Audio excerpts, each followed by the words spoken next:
వామాకు వల్ల చాలా health benefits ఉందండి. కషాయం చేసుకుని తాగొచ్చు, పచ్చడి చేసుకోవచ్చు, బజ్జీలు కూడా వేసుకోవచ్చు.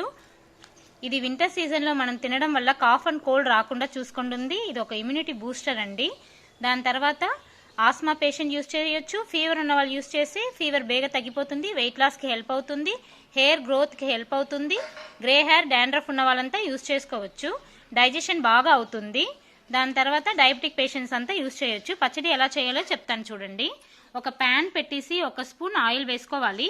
దాంట్లో 2 స్పూన్స్ ఆఫ్ ధనియాలు, 1 స్పూన్ జీలకర్ర వేసుకొని మీడియం ఫ్లేమ్లో పెట్టేసి ఫ్రై చేసుకోవాలి. తర్వాత దాంట్లో 10 ఎండుమిర్చి గిల్లీసి వేసుకోవాలి, ఫ్రై చేయాలి. ఫ్రై అయ్యాక ఒక ప్లేట్లో తీసి ఉంచేసుకోవాలి. ఆ ప్యాన్లోనే కొంచెం నూనె వేసేసి 3 స్పూన్స్ ఆఫ్ మినుములు, 2 స్పూన్స్ ఆఫ్ పెసలు, 2 స్పూన్స్ ఆఫ్ శనగపప్పు వేసేసి ఫ్రై చేసుకోవాలి.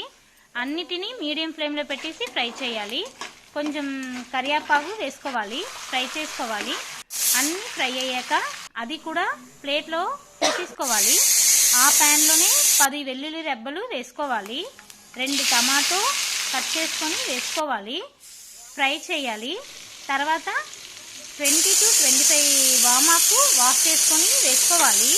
దాని తర్వాత చూడండి కొంచెం పసుపు వేసుకోవాలి, ఫ్రై చేసుకోవాలి. ఇంత ఇంగువ కూడా కొంచెం వేసుకోవాలి, ఫ్రై చేసుకోవాలి. ఉప్పు కొంచెం వేసుకోవాలి. చింతపండు వేడి నీళ్ళలో నానబెట్టేసుకోవాలి. తర్వాత ఫ్రై చేసిన పప్పులు అంతా మిక్సీలో వేసేసి మిక్సీ చేసుకోవాలి. చూడండి ఇలా గరుకుగా ఉంటుంది కదా. ఇప్పుడు తర్వాత దాంట్లో టమాటా అండ్ ఆకు ఫ్రై చేసాం కదా, అది వేసుకొని నానబెట్టుకున్న చింతపండు వేసుకొని మిక్సీ చేసుకోవాలి.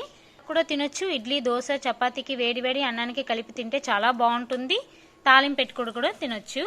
ఆ ప్యాన్లోనే నూనె 1 స్పూన్ వేసుకొని మెంతులు కొంచెం వేసుకోవాలి. తర్వాత ఆవాలు, దాని తర్వాత మినపప్పు కొంచెం వేసుకోవాలి.